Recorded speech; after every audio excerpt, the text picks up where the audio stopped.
Let's just schedule something. We'll sit down. That's calendar. Can you go do it this Friday?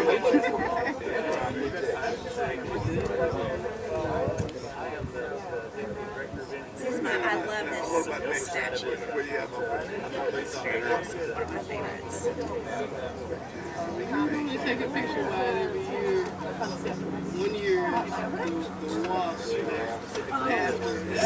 That's fun. So my grandmother was a librarian, and when it got, she was still alive when we first got the statue. Morning, or afternoon actually. How are you? They were fine. Yeah, good. And I brought my grandmother up here so that she could have, because she was all the way from Virginia. She was all excited. She was like, picture made. It was awesome. So we all had our picture. It was good. It was really good. kids love sitting on the wood. And hang in front like they've been broken like Right. No, I'm not. It's a new time. He'd have contact now anyway. yeah.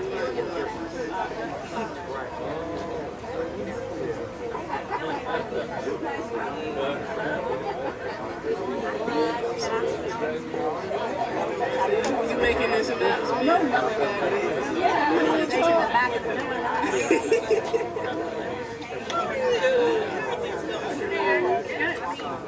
Right?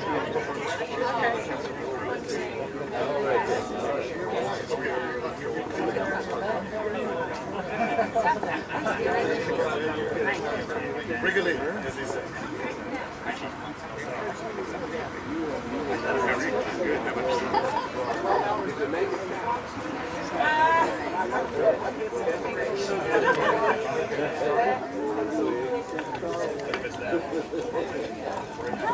How are you? Catherine Powell, good to see you again. Good to see you too. If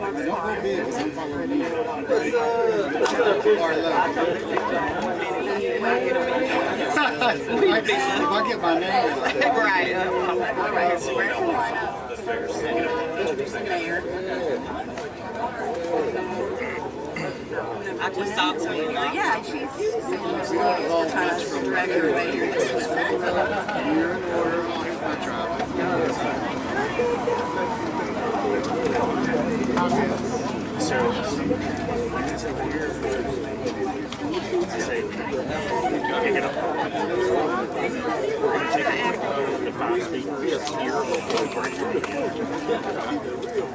I feel like I'm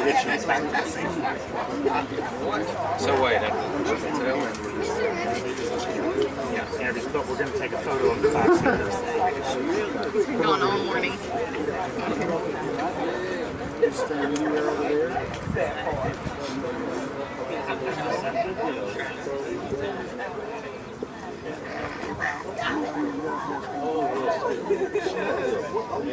How are you? Yes, you are. Yes, you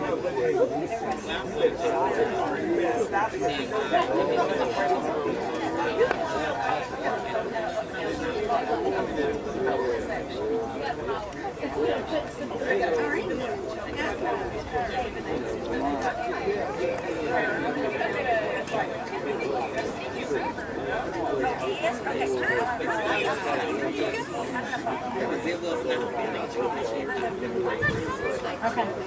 How are you? Good. Good to see you. Congratulations. Yes. Yes. It's a good day. Hey, Charlie.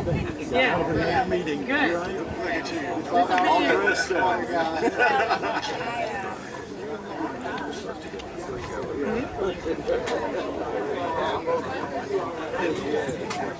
all right, what's up, y'all? Hey, y'all excited? Do we know what we're excited about? I'm not sure why we're here, actually. All right, Stan, you're gonna have to quieten down a little bit. All right. So this is kind of cool, right? So here we are, this space. We're not sure why we're here, but looking back that way, you can see Summit Hill, you can see James White Parkway, you can see some of the historic infrastructure investments that really sought to divide a community, to segregate a community, to isolate people. But you can also look around and see, thinking about the present time and the investments that are being made by the city of Knoxville. You can see Morningside Park, First Creek at Austin's just right down there, the multi-purpose stadium, I think that's what we're still calling it. They play baseball there, in case y'all are wondering. Urban Wilderness Gateway Park, just over James White. So you've got all these amazing things happening, but a good city does more than just make strategic public investments in isolation. They make sure that there are connections between those places, the ability for residents and people visiting the city to access all of these resources. Under the leadership of Mayor India Kincannon, the city of Knoxville's focused on both the strategic public investments that I just mentioned, but also making sure that everybody has access to these things so that the quality of life for residents here is better than it was yesterday. We're moving the needle incrementally. So with that, I would like to welcome Mayor India Kincannon.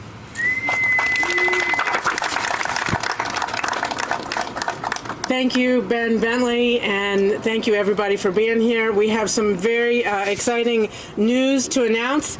First, I want to recognize some key people who are here who helped make today possible. First, Ben Bentley and members of the KCDC Board of Commissioners, please raise your hand and let's give them a warm round of applause. Also, I want to recognize members of City Council who are here today, Charlie Thomas, Lauren Ryder, Gwen McKenzie, and Vice Mayor Tommy Smith. Did I miss anybody? Thank you all for being here, City Council. And we are here today to announce the largest federal grant in recent Knoxville history, $42.6 million to reconnect the communities of our city. And this money, that's $42.6 million. And this grant is going to be transformational for East Knoxville and for our whole city. It's going to do two things. First, create great spaces and connectivity. And second, it's going to help heal the wounds of urban renewal. So I'm very proud to announce this grant. It's from the U.S. Department of Transportation, part of Knoxville's Neighborhood Access and Equity Program, what we call it and what it's known as. Hello. We're so excited. Come on down. We got good news for this neighborhood and this whole city.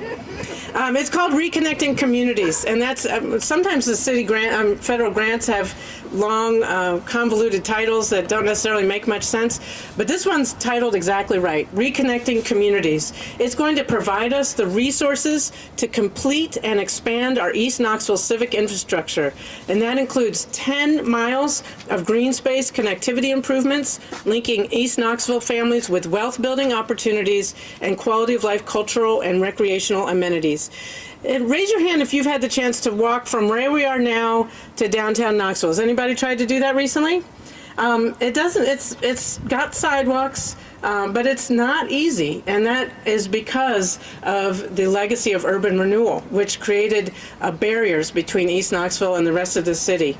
So we're going to fix those barriers. We're going to repair the harms that have been done, and this is going to make it easier for the people of East Knoxville to get to jobs and cultural life and get there safely and smoothly and in a warm, welcoming way that makes everybody know that East Knoxville is just as important part of our city as any other part.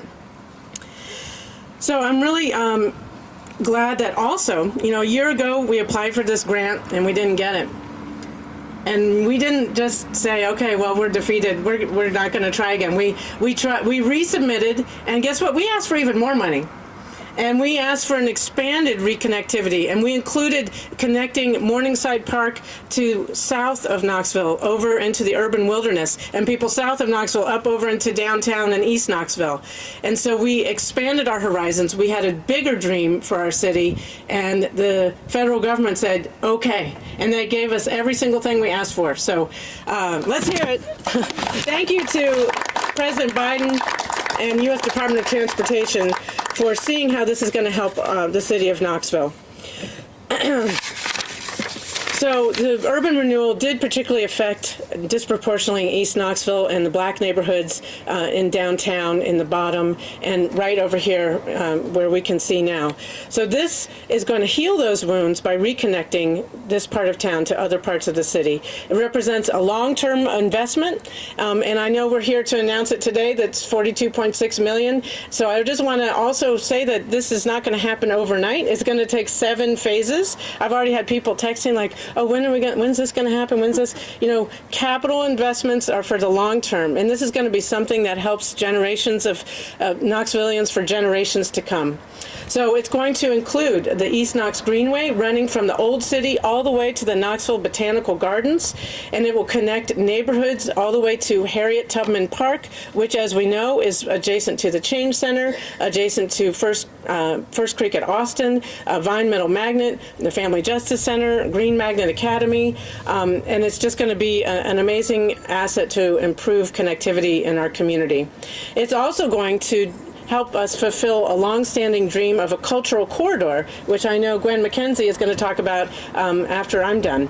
So at the root of this, again, is the recognition that urban renewal, decisions that were made half a century ago, resulted in a lot of harm. Back in the 60s and 70s, more than 2,500 families were displaced, and the majority of them were black families. We lost multi-generational wealth and cultural icons. To make room for the Civic Coliseum in the early 60s, Beck Cultural Exchange Center research shows that 72 residences, 9 businesses, and 2 churches were razed, and many of them were never rebuilt in other places. So this Reconnecting Communities funding aims to reconnect these formerly displaced communities, improve access for residents' daily needs, and foster equitable development and restoration. So, again, thank you to President Biden and the members of Congress for their support of the bipartisan infrastructure law. That's where this money comes from. We could not be more grateful for this federal support. And also, as we stand here today with Alex Haley behind us, I want to say that it is easy to find fault in our community, to lament mistakes that were made in the past and barriers to opportunity.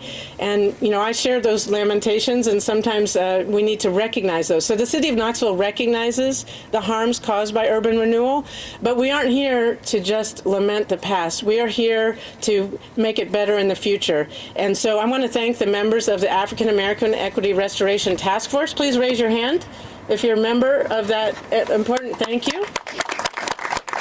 And again, for city council members and members of KCDC, Beck Cultural Center, many other partners, because you have personified one of Alex Haley's famous quote, and I'll close with that. Find the good and praise it. This is going to be a good thing for our city, and I can't wait to see it come to pass. Thank you very much.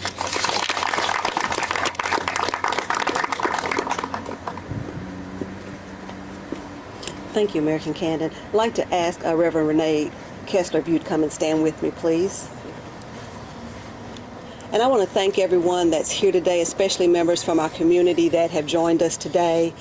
Also want to give a special thank you to the Beck Center, because we know that the Beck was actually formed out of and birthed out of urban renewal.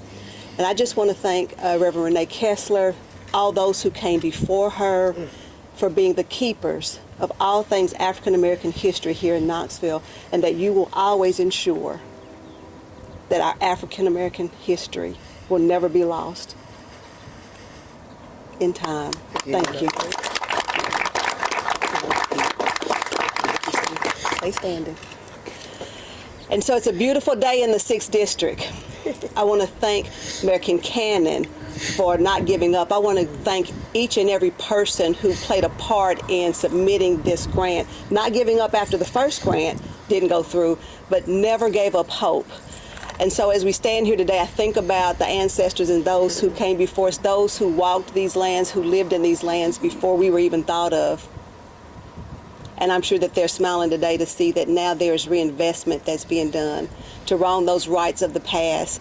And we know that these were unintended consequences. I'm sure no one went into urban renewal thinking that, oh, we're going to decimate black communities. We're going to, eradicate black businesses. And today we still only have one black business that is still thriving out of urban renewal, and that happens to be Jornigan and Son Mortuary. And so I give honor to Mr. Bill Bourne because he and his family kept that legacy alive today. But I'm also excited about the black businesses that are here and that are still thriving, that are coming. The community and all those who are pouring into our community to continue to make it strong and to build it. So those that are coming after us are going to have those opportunities for generational wealth building and thriving. And so this is what this grant is all about. It is about connecting resources, connecting people, connecting opportunities. I firmly believe that East Knoxville is the heartbeat of this city. Yes. I truly believe that when you see where East Knoxville is situated, where we sit on a hill, and that all things, all roads are going to start and end in East Knoxville. And so today I just want to thank everyone. My heart is just overjoyed. I know it's coming in 7 phases. I just pray I'm going to be around long enough to see it completed.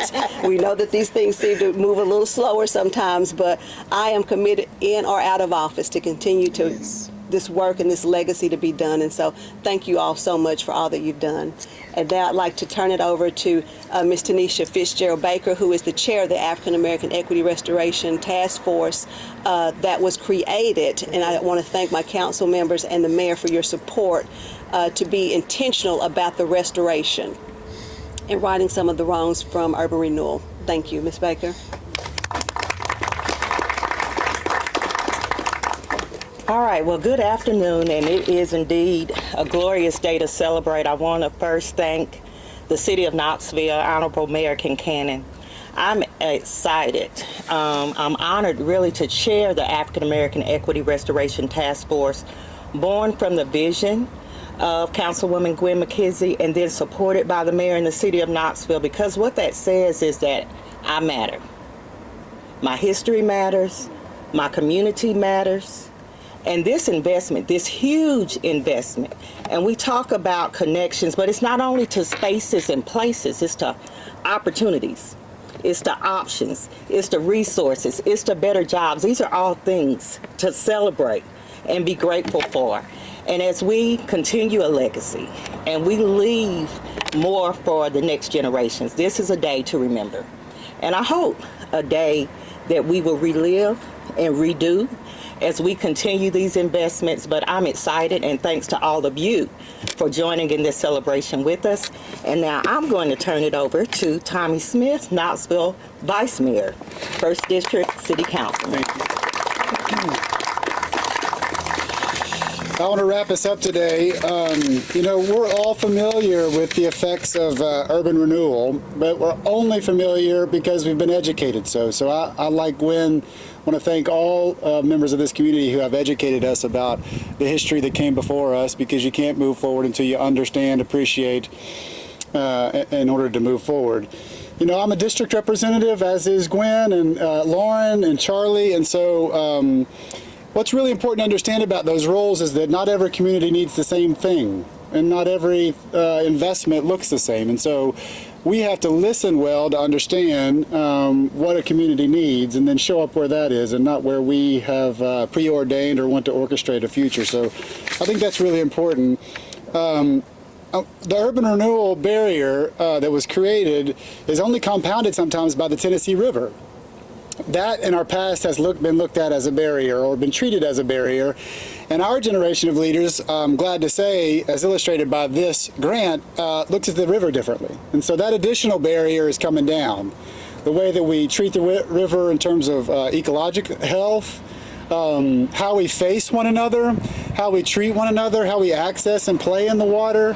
And now, with this grant extending over the river, how we'll commute with one another and engage one another across that river. So I think bridges in our community illustrate a lot of things, and in this one I think is just apropos in that it represents how we're going to face one another differently by foot and by car and by bicycle. Our job isn't done. As I was reminded by Reverend Kessler, this is the beginning of many more investments. I don't want it to be unclear by anyone. This City Council's commitment to investing in people who live here with solutions that fit what they need will not end. And so I'm proud to serve alongside my council members who have invested in this community, the way that they've raised their voice and the way that they've been led, I think is extremely fitting, and we have partners in KCDC and others who listen well and put our money and our plans where our mouths are, and this is evidence of that. So I also want to attest, I may or may not have tried to cross this bridge on a scooter against the city ordinances, but I'm glad nobody else will have to do that in generations to come. So this is a brave reward for a brave community, and I'm happy to support it. So with that, I'll say thank you for people in this community who have come before us. May we hand the baton well and let this be an illustration of that. So with that, I'll finish this off by handing it back over to Ben Bentley.